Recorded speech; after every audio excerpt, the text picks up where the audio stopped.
Welcome to Old Path in our study through the Old Testament book of Psalms. We make it to Psalm 49 today, and 49, 50, 51, we're going to kind of take them all one at a time because things that are in them are so profound. And the 51st Psalm is one that David wrote, and it is one of those that we know the episode behind it. So understanding that too in the historical sense really helps us to understand what the psalm is about and why it's intended.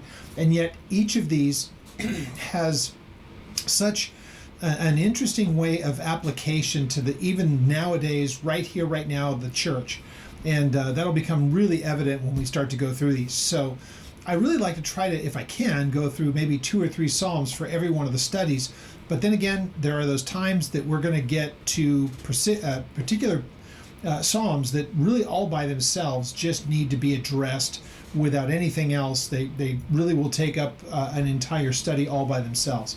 And so these two, this one that I'll have here and then the next two I should say, are great examples of that. And they're really absolutely jam-packed with, we understand what's being said, and to an Old Testament saint in the Old Testament sense, the believers in the law, and those who walked with God according to the law, when we look at the same principles, the same things that are spoken of, but through a New Testament prism, they take on a whole different meaning because of what God has shown in the way of judgment and in the way of forgiveness. And all of those kind of things look so different to the believer from that time to this, because of course we can look at Jesus as the fulfillment of everything that was shadowed to them is fully realized and understood by us in the sense of what the New Testament speaks about things like judgment and redemption and why we walk with him as we do. So again, those will become very, very evident as we study through these, and we pick up at Psalm 49 today. And let's go ahead and turn there. There'll be a couple of things that I'll want to kind of point out as we go through it, and that we are going to take the time to look at what's being said. And again, I am one who, as I view this, I don't believe that the psalm was written in a way that it's looking directly to the church. God is not speaking past his people at this time. He's speaking to them in terms that they understand at their time. To us, it looks considerably different because what God has revealed to us and what has taken place in these 3,000 years of history since the writing of these. And that's what I want to focus on as we look at these over the next few weeks. This one and then the next couple of weeks for sure. Again, there's always a way that we take a look at the Psalms and make application to us, but these ones are just kind of very much outstanding. And that'll become evident again as we start to go through them. So Psalm 49, let's go ahead and have a word of prayer. And I don't think it'll take a whole lot after we start to look at them where you'll be able to see, and I hope that you do this. I hope that as you read these, in your mind you're saying, wow, that sounds so familiar to me, but I know it in a much different way than the writer of the psalm would have known it. So the principle behind what's being said here. Again, because we have the understanding of Jesus, and all of these things that are spoken about here were shadowing. They're shadows, they're foreshadowing a time when Jesus would really be able to reveal to us God's full intention behind the sacrificial system and why we would do the things that we do and why we would believe the things that we believed. The Old Testament believers, the saints of that time, believed based on what they knew. But if they could have possibly known the things that we know because we know who Jesus is, man, it would have been a mind blower to them, and we'll examine that today. So, Psalm 49, let's turn there and let's have a word of prayer. Father, we thank you as we come to your word, and we pray that you would help us to be attentive to what we see here. Help us to see that you were explaining things to the people and speaking to them in terms that they could understand and yet not know at all the fullness of what you were going to reveal in time. And so may we be not only honored to realize that you can reveal those things to us, but that we live in such a time that we can be reconciled to you in the permanent sense.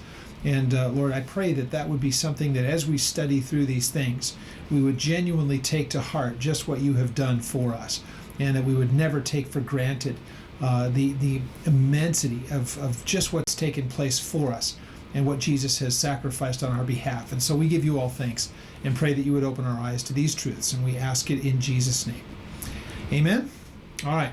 So Psalm 49, the first few verses of this, let's remember, we're at that point where this is still attributed to the sons of Korah. And so the sons of Korah, the descendants of Korah, the same one that we know from who tried to contend with Moses, this is that same line. And these would be priests, this would be musicians, these would be people that that had a specific role and responsibility by the time that the temple rolls around, and so that gives us an understanding. So they're settled in the land, obviously. This is when these things are being compiled. But we'll see that these things would be kind of put to song, and this is that section where many of the psalms were put to music and they were sung. But man, there is some incredible theology behind this, because it really goes to the heart of what God is doing among them and the reasons why he does them. And again, as I've said, the foreshadowing of what will come, which we'll examine. So it's with that understanding that we see, really, we'll look at the first 4 verses. It says this: "Now hear this, all people, give ear, all inhabitants of the world, both low and high." So notice he's speaking beyond just his children of Israel at the time, but it's to the entirety of the earth at that time. And really, from the time that it was penned, this has relevance based on what God has revealed at the time the person would read it, all the way down to our times, and you'll see that becomes obvious. So he says both low and high, rich and poor, together. So that means there's no group that's exempted from this. It's all who would be there, of whatever place in society they may hold, or no matter how great or how small, no matter how rich or how poor. It's meant to give the extreme, so that anybody looking at this would say, well, this is speaking to me. This settles who's being spoken to. It's all of humanity, anyone who would read this. So from the time of its writing onward, not just the children of Israel, not just the faithful, but to all. So he says, my mouth will speak wisdom, and the meditation of my heart will give understanding. And the meditation is just that consideration, the musing, when you take it all in and you think about it. Now, this is, again, when it comes to that idea of meditation, we may as well touch on this. When it comes to the matter of meditation and contemplating or considering, musing, whatever the case may be, we know that the Eastern religions are really big on all kinds of practices that alter a person's consciousness, and it's really intended to change their consciousness, their level of consciousness. And unfortunately, some in the church also do such practices of those kinds of things where they really ought not to. There's no reason to. So notice here, his meditation, contemplation, musing, consideration, whatever you want to say, has led him to some very concrete things. And so that means that the mind is incredibly active in order to say the kinds of things. You're not just kind of daydreaming coming up with this stuff. This is an applied, serious consideration of the world that he sees. So he says these things: my mouth will speak wisdom, and the meditation of my heart will give understanding. That's just setting it up, saying the things after this are incredibly impactful and important, and you'll see them for what they are.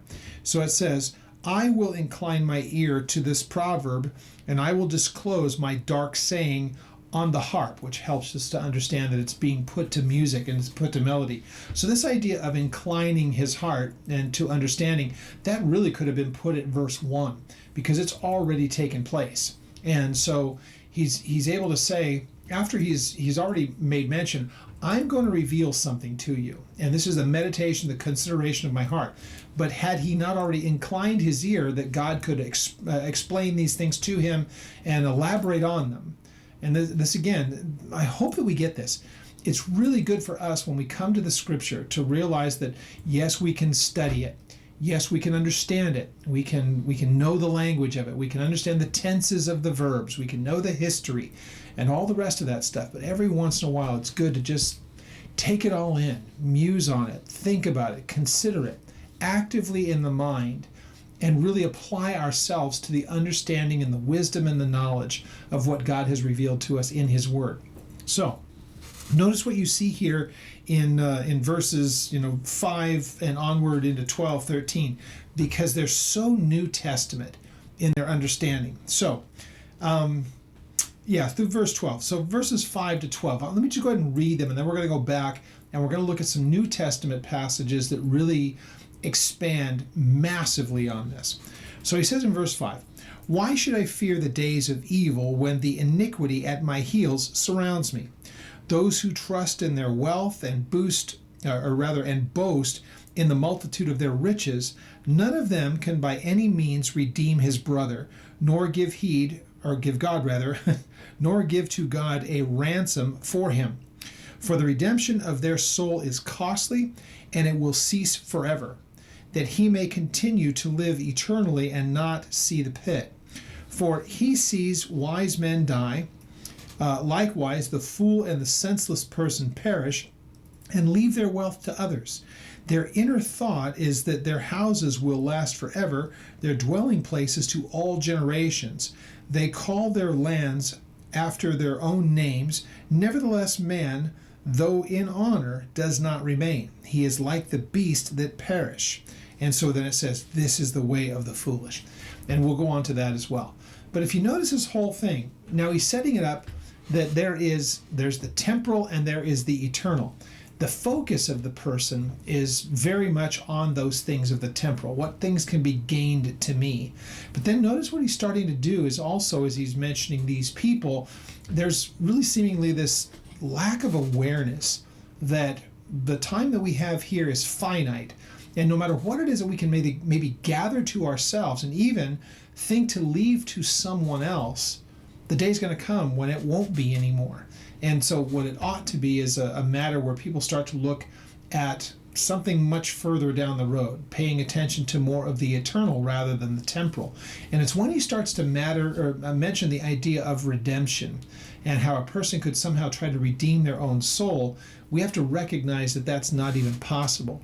And so the writer of the psalm here wants people to be focused on that. If you're reading through this, what it should be is the takeaway that, people really will busy themselves about taking things to themselves and creating things, wealth and possession and things of heritage, things that you leave to your kids, all of that.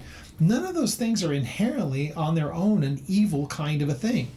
What becomes the problem is when people start to put so much faith and stock in those things that becomes the ultimate pursuit, and recognizing that even the person with the greatest of all riches cannot take care of the eternal matters because they can't be purchased. So it's an interesting thing when you consider this. Once again, as far as the modern day application to this, look at these people that are so fabulously wealthy, and they're so busy trying to control the way that things are being done on the earth by policy and by their wealth, using it to try to make people act a particular way. We see it here in a much different way than maybe they would have at the time, because technology is the way that it is. And we're starting to see some of the just real evil intent behind these people. And yet, the idea of something beyond this life, I think, really kind of ultimately terrifies them. And so here he speaks to those people, even those who would want to leave some kind of lasting legacy that everyone will recognize who they are, or things that they could leave to their children, or being known by their name, the things that were being passed down. And think of all of those kind of people that come to mind. These people that everybody knows them when they hear their name or they see their face. They are worldwide. Everyone knows who they are. And look at how they compete to kind of one up the other and to be more notable than the other. And ultimately, everything that they have when they die will not go with them.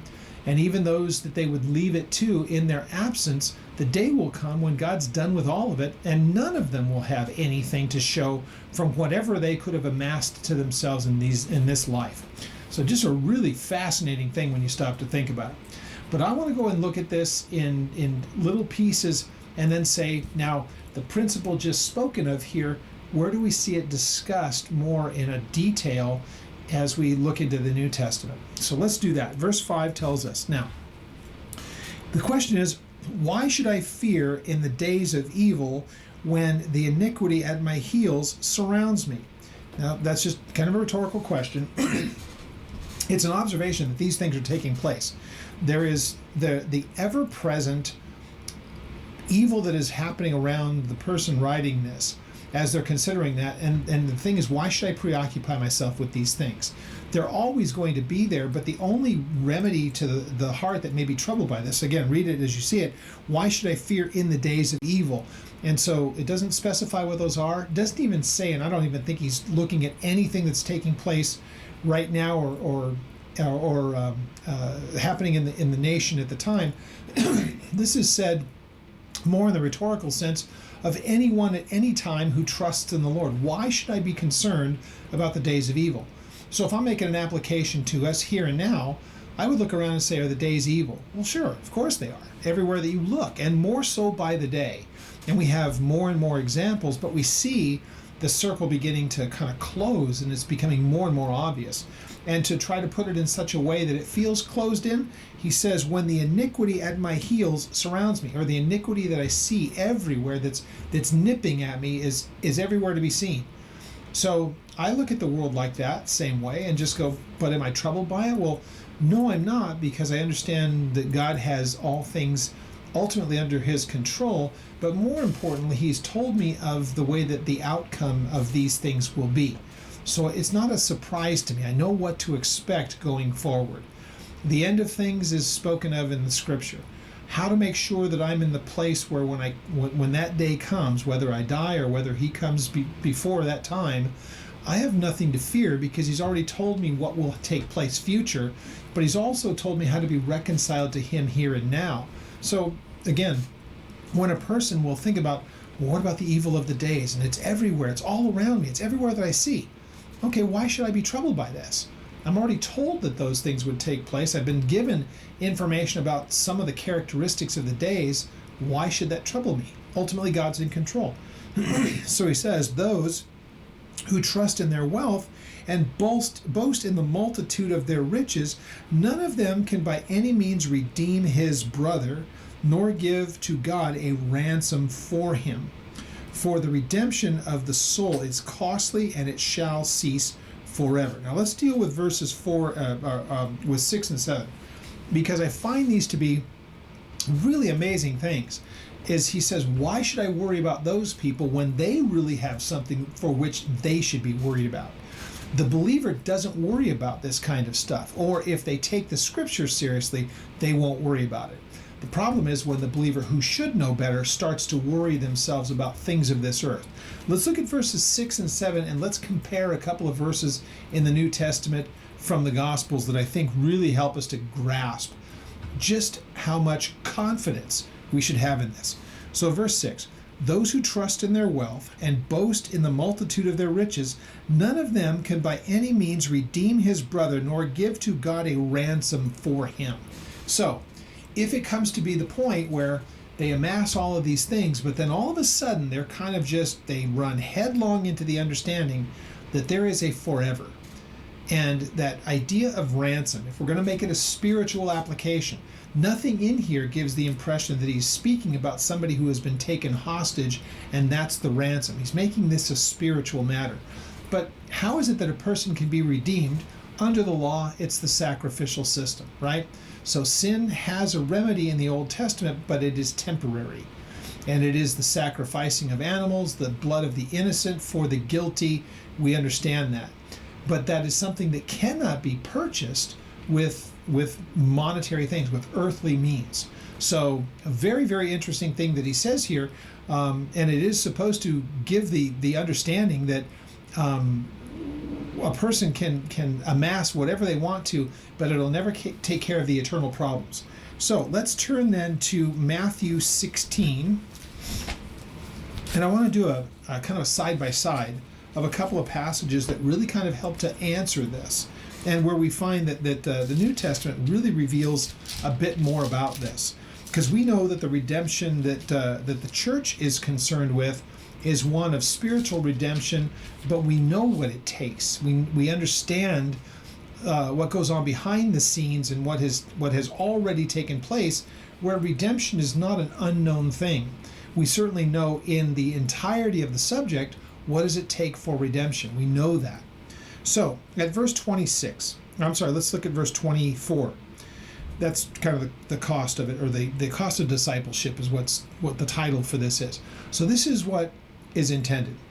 Then Jesus spoke to his disciples. He says, "Now if anyone desires to come after me, then let him deny himself and take up his cross and follow me daily. For whoever desires to save his life will lose it, but whoever loses his life for my sake will find it. For what profit is it to a man if he gains the whole world but loses his soul? Or what is it that a man would give in exchange for his own soul?" Doesn't it sound very much reminiscent to what we just read in Psalms?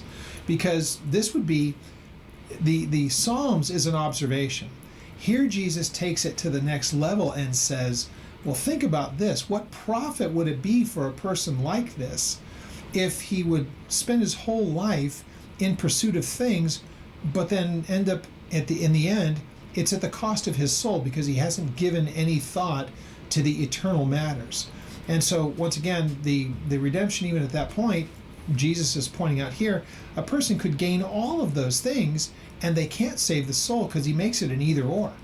Now, it doesn't mean that it doesn't mean that you can't be right before God and fabulously wealthy. There's not a problem with that. Those two things can work hand in hand. But the problem here, as in Psalms versus this, is a person who will be so much in the pursuit of things, and they do so at the exclusion of spiritual matters. Now compare this to what Mark has to say in chapter 10. And this is, again, not looking at the big picture. So this is late enough in the book of Mark that they're really starting to make their way towards Jerusalem for the last of the time that they'll have here. And Jesus is already preparing them for what's going to come at Jerusalem, and also for the forever things. Now, we're not going to read the whole section. We're just going to save a little bit to the last. But to set it up so that we understand, verse 35 of chapter 10, it says, "Then James and John, the sons of Zebedee, came to Jesus, saying, 'Teacher, we want you to do for us whatever we ask.'" And you see Jesus, again, I believe, he already knows what this is, and he's going to say, well, this ought to be good, so let's play this out. So then Jesus says to them, "What would you want me to do for you?" So they said, "Grant us that we may sit one on your right hand and the other on your left in glory." And it's just the dumbest thing they could have ever asked. It tells us that Jesus says, you guys don't have let me just paraphrase. You guys don't have the slightest idea what you're even asking. And it says that the other disciples were like, come on. It's just they're all disgusted by it. But look at what Jesus says in verse 42. "But Jesus called them to himself and he said, 'You know that those who are considered rulers over the Gentiles lord it over them, and their great ones exercise authority over them.'" If we're looking at this in the Psalms, these are the people who have amassed to themselves great notoriety and riches and prominence and importance and all the rest of it. And they're leaving it from generation to generation. Same kind of mentality. Look what he says, "Yet it will not be so among you. Whoever desires to become great among you, he will be your servant." Quite the contrary to what we read in Psalms, that they make it all about them and what they can amass to themselves and their material things. Verse 44. "And whoever of you desires to be first will be the slave of all. For even the Son of Man did not come to be served, but to serve, and to give his life as a ransom for many." So once again, the cost of ransom, let's go back to Psalms. Because look at what verse says. Speaking of these rich people, "None of them can by any means redeem his brother, nor give God a ransom for him," because God would not accept something from their hands in the material sense. In order to ransom somebody and pay the price for redemption, then it's going to take something that is beyond just the material. In this case, they would know it from the Old Testament, from Leviticus. Life is in the blood, and I've given it as an atonement on the altar. So as far as the animals, the price of redemption, and to be able to reconcile themselves to God, the innocent would be given for the guilty, and blood would be shed for the sin. So here Jesus is able to say, what they knew of in the Old Testament, that even the psalmist is referring to here, could never be provided in a material sense. It has to be something outside of that. And yet, even to their times, the innocent for the guilty only lasted as long as sin could be taken care of by that offering, but it would have to be given over and over and over again. Notice here, Jesus puts himself in the way of being able to say, I have given myself as a ransom for many, those who would believe, but he won't have to do it repeatedly. I will give myself as a ransom for many. So do you see what I'm trying to point out here is what they understood in the Old Testament sense is so much better understood in the eternal sense when we start to look at it through the eyes of the New Testament.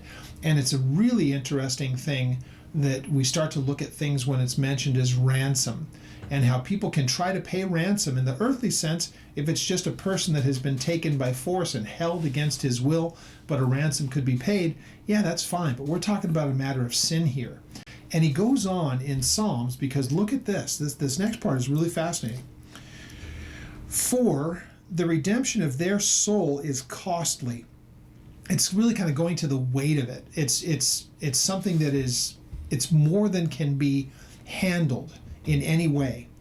And it shall cease forever. That means that it will never be able to be satisfied in the way of trying to pay its ransom. The cost of the ransom is too great, and the day will come when even those who would try to pay it would have to cease because it's not obtainable. It can never be attained to. It can never take place. So he ends up saying it will cease forever, that he should continue to live eternally and not see the pit. So the recognition that there will come a day when it will cease because people will have to stop trying, and that they would hopefully come to the idea that they will have to find another way to get to the place of reconciliation. Now, with that in mind, let's go ahead and turn to John chapter 15, because we're talking about the matter of ransom and reconciliation, and how is it that a person can finally come to an end of trying to earn something that is given as a gift. And so, again, the things that are said there in the book of Psalms, they would have been profound at their time, but they wouldn't have the slightest idea of just how profound they are when they're understood because of the work of Jesus and what he had accomplished. That's when it becomes just monumentally different. So it's again, such a fascinating thing. So John chapter 15, one of my favorites. Let's remember again, when we read especially the book of John, and it's a really good rule of thumb when you're going through this book, just remember that John's gospel is dedicated to much later, so much of it is dedicated so much later in Jesus's life. And in fact, by the time that you get to chapter 13, it's the upper room, right before going to Gethsemane, his arrest, and then the following day of his trial, then being put to death and the resurrection. It's just the last days. And really the things that are being written from chapter 13 through 17 are all those times up to his arrest. So it's just hours that are being spoken of here that are taking place. So it's really, really a fascinating thing when you stop to think how much of what we know that we quote all the time was said at the Last Supper as they're celebrating Passover together. It's mind-blowing, the things that John records taking place that are unique to John's gospel. You don't find them in the other gospels. John's recounting for us the upper room discourses that Jesus had with the disciples. So this idea, the idea of ransom and reconciliation and not being able to pay the price of all of that, it's an amazing thing when you stop to read what Jesus has to say. So let me read his words in verse 9. So it says, "Now as the Father has loved me, I also have loved you. Abide in that love.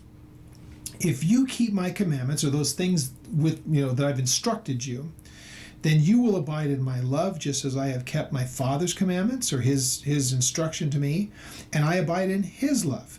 These things I have spoken to you, that my joy may remain in you, and that your joy will be complete, made perfect, brought to fullness." So remember, he's saying all this, and they can't really fully grasp, but he's saying all of this in a way of I'm going to be gone really soon. But these things I'm telling you that my joy would remain in you. By him saying that, that's in my absence. I'm doing this so that it would remain in you. And all of the fellowship, if you will, that Jesus the Son has with God the Father, then the disciples, can have with Jesus, and then ultimately with the Father. Jesus says this in John 17 as he prays for all these people. Look at what he says in verse 13. Greater love has no one than this, that to lay down one's life for his friends, and you are my friends if you do those things which I have commanded you, that you're obedient to the things that I've given you as instruction. And he says, no longer do I call you servants, for a servant does not know what his master is doing, but I have called you friends, for all things that I have heard from my Father I have made known to you. What an amazing thing that you see here, because again, in light of what we've read in the book of Psalms, here is the person who is the Redeemer. And he speaks about the fellowship that he has with his own, those who have come to him through faith, and the comfort that he offers to them, even to the point of saying, no greater love does a man have than he would lay down his life. That's the cost of the ransom. Remember what we read in Psalms, the ransom is so costly that man will have to give up at some point because it'll never be satisfied. And they do so in the hopefulness, yet it's elusive to them. The hopefulness is that they can find some kind of remedy and not be put into the pit, but they'll never be able to do it through their means. Here we have the Redeemer explaining all of those things and how it has already been accomplished in and through him, and they can have confidence in that. That same Redeemer, who is God Almighty, eternal, and all-knowing, all-powerful, all everything, looks at his creation and those who had come to him and says, I call you friends. Why? Servants don't know what the master is doing, but I've made known to you the things that the master is doing because you're friends. Mind-boggling what's being said there. Let's look what else he has to say, and it's found in John 10. And let's pick it up at verse 14, because it's Jesus speaking of himself as the Good Shepherd. This is one of the 2 of the 7 I ams are found in this chapter. That he's the gateway or the door to the sheep. He's the door to the sheepfold, but he's also the Good Shepherd. And he says that in verse 14. I am the Good Shepherd, and I know my sheep, and I am known by my own. As the Father knows me, even so I know the Father, and I lay down my life for the sheep. There again, the cost of ransom. What is the cost? We'll go back and look at Psalms here in just a moment, but let's keep in mind what he is saying here when we start to think about what would a person give to redeem. Verse 16, and other sheep I have, which are not of this fold, and that's speaking of Gentiles, them also I must bring, and they will hear my voice, and they will be one flock and they will have one shepherd. Therefore my Father loves me, because I lay down my life, that I may take it back again. I love that. Now, it's not just I will lay it down and that's the end of it. I'm going to lay it down. That would be the price for sin, being put to death and blood shed for sin. But bringing it back or taking it back to himself is the second part of that, because if he doesn't resurrect, then what good was the first part? He has to not only conquer sin, but he conquers death as well, or all of his promises are moot. So he says, no one takes my life from me, but I lay it down of myself. I have the power to lay it down, and I have the power to take it again. This command I have received from my Father. So, the one who gives his life as a ransom, Mark 10, is also the one who is the Good Shepherd, the Redeemer, and the one who says, I lay down my life, and I do so willingly for those that I would call friends, because I've revealed what the Master is doing, the Father. Just look at all of what he's just said there and wrap it up all in your mind and recognize just what's been done on behalf of the believer in light of what we read here in the psalm. So with that being said, let's read these verses again now that we've looked at those passages in the Old Testament or in the New Testament. So look at verse 6. Those who trust in their wealth and they boast in the multitude of their riches, none of them can by any means redeem his brother nor give God a ransom for him. That's because it would take someone far greater than themselves, and it's not a material thing. For the redemption of their soul is costly, and they shall cease forever, that they should continue to live eternally and not see the pit.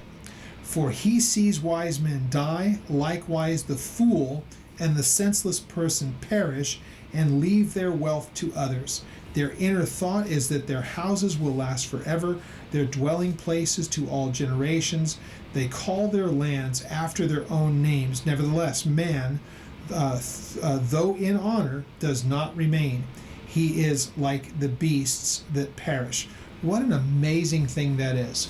So, we see it all the way around us, all in the world constantly. People that will try to draw to themselves notoriety, building a legacy, building a heritage. And again, there's nothing wrong with any of those things.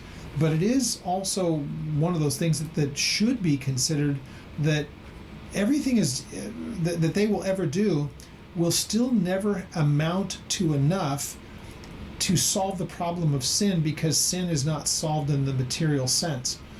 Even to that time, sin was solved by the innocent for the guilty. Much more so now in the New Testament sense, and that the idea that God would look to gather us back to himself. It's just such an amazing thing. So again, these people who would do this, they think that they're going to leave these things to someone else, but even that has an end. The pursuit of trying to redeem ourselves, there's an end to that. At some point you come to the point and say, it'll never ever be enough. Same thing here. People that pursue after all of these things so that they can have this enduring legacy. And think of how many people have come and gone in the world, and everything that they had ever amassed to themselves now becomes that of someone else, and there's no lasting legacy. Think of every major historical figure that we can think who was the most prominent on the planet, and ultimately still we know who their names, or we know their names, we know what it was, but their thought that their heritage and the people that would come after them, it was just going to endure forever. Where are they now, and what is left of what they had amassed to themselves? So the greatest of all historical figures, the greatest of nations, Romans, think of them. Where are they now? We know where they were. We know that whatever riches they might have are no longer part of a Roman Empire, or the Persians, or the, whatever. Just take your pick. Look throughout history, and eventually they all come to an end. Now, verse 13. This is the way of those who are foolish, and of their posterity who approve of their sayings. Like sheep they are laid in the grave, death will feed on them. The upright shall have dominion over them in the morning, and their beauty shall be consumed in the grave, far from the dwelling. But God will redeem my soul from the power of the grave, for he will receive me. And this idea of being received to him is amazing. Now, there's a little bit more that's at the end of this, what we'll get to in just a moment. But once again, here's the idea. The point is the futility, as he talks about here. These are the people that are not walking uprightly in God, because they don't look to him for redemption. They look to themselves for redemption. They will be judged accordingly, and he wants to make sure that everyone knows that. And what will end up happening, ultimately, the very same people that they might look down with disdain, who God favors, will end up being the ones who reap all of their rewards. And that's something that I'm sure in the back of their minds. And I can only think of, again, those prominent people that we think all around the world that are trying to, we're living on a planet with basically 8 billion people. And yet, at any one time, and especially when they gather together and they have all their grand plans, you'll see that these people who are what we would consider the global elites, they're in the hundreds or the thousands of these recognizable worldwide figures among the billions of people, and yet God looks at them and says, not impressed. And everything that you're looking to do to try to, leave some legacy or gather things to yourself, it's all going to kind of come to an end. There's nothing that's going to endure as long as you're thinking that it will. And frankly, many of the things that these people look to do is just absolutely evil, because they know better than everyone else, and they're going to try to save the planet doing this, that, or the other thing. Again, the futility of it, and they don't even see it as futile. They look at us and our lives as futile. And I look at them and just go, you guys, if you could read something like this and understand what's being said here, then you would genuinely know. Here's what I want to get to the next part of this. It is the certainty that you see in the writer of this psalm that we had better, as believers in the modern day, have as well. They would have it there, the recognition that even though sin was a problem and it was never defeated by the law, nonetheless, it's what God had given to his people and said, if you'll keep the law and walk with me according to what I have given you, then we can have, we'll have fellowship and I can receive you to myself. That will be something that they can understand. In the New Testament sense, we know it so much better. So let's read these verses one more time, and then I want to jump back over to the book of John. So, verse 13. This is the way, or this is what has been established by the foolish, and their posterity who approve of their sayings, their kids, their grandkids, those people that are going to be the next generations. Their foolishness is that they think eternally in their mind, and yet it's not the eternal as God sees it. They're stuck in the temporal. So it says, like sheep, they are laid in the grave. Here's the reality. They think it's something that they've got figured out. They're going to die like everyone else. But the upright will have dominion over them in the morning. And when it's all said and done and they've had their time, yet who's it going to ultimately be given to? The idea that those that would inherit the earth, let's say, and all those things, though you can't make the case that God's going to take all the wreckage of the earthly people and then give it to the people, in the eternal sense.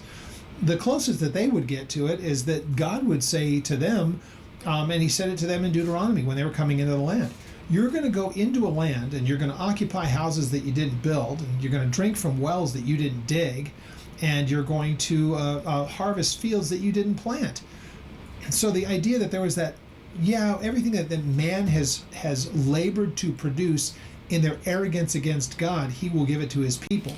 We don't think of that in the eternal sense, because everything that we inherit in the eternal sense is not earthly. It's God's kingdom that is eternal and forever, and that's what we're given as an inheritance. But look at what he ends up saying here. This is so cool. In verse 15, but God will redeem my soul from the power of the grave. Now he makes this personal, the writer here. To you and me, we would say the exact same thing. As far as I am concerned, I can look at this in the individual sense, and I can say this the same way. God will redeem my soul from the power of the grave. Why? Because he will receive me, or he will bring me, draw me to himself. John chapter 14. You probably even know where I'm going with this. Again, looking at where we are in the text, John chapter 14 is Jesus in the upper room. And again, it's a verse that we're all familiar with. We've all read this. We probably quote it all the time. But it's important that we also remember not only the historical things that are going on, but where it is in time, and also what was just said right before it, because a very, very important thing gets said at chapter 13 that we are also very familiar with. But let's remember what Jesus is trying to prepare them for. And there's no way he can possibly prepare them for what's about to happen, though he has said in words, here's what's going to happen when we get to Jerusalem. Just know this in advance. They're still never going to be able to wrap their minds around what's about to happen.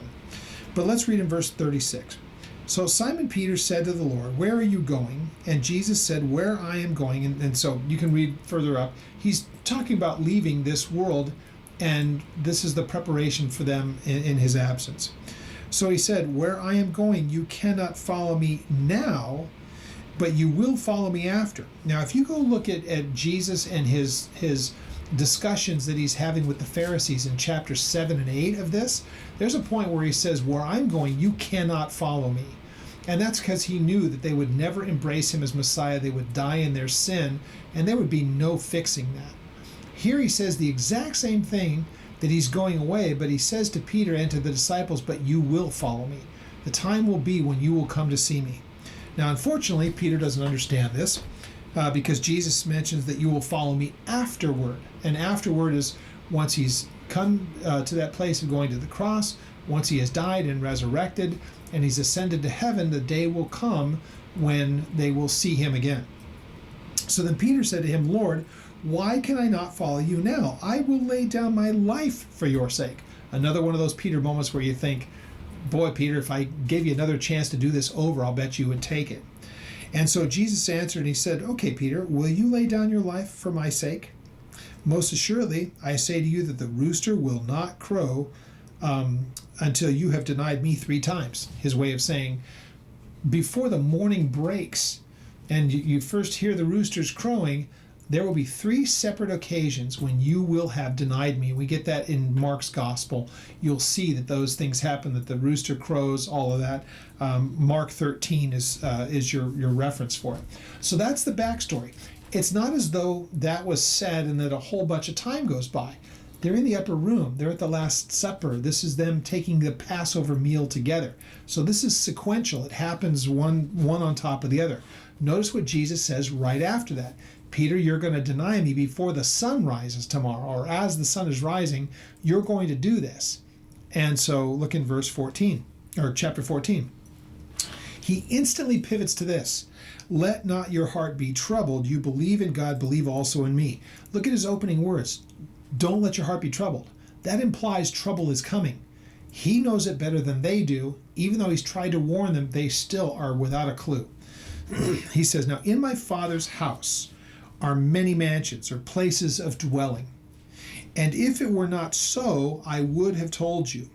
He says this, I go to prepare a place for you. And if I go to prepare this place for you, I will come again and receive you to myself, that where I am, that you may be also. And I believe this is very clearly a rapture reference, because notice what he says, I'm going to gather you to myself, that where I am, you may be also. When he comes back to the earth in Revelation 19, he comes back to the earth. So where is he going from this point? He's going to the Father's house, and he will receive those people to himself until he comes back to the earth. That's chapter 19. That's the second coming. He's talking about gathering them to himself until a future time.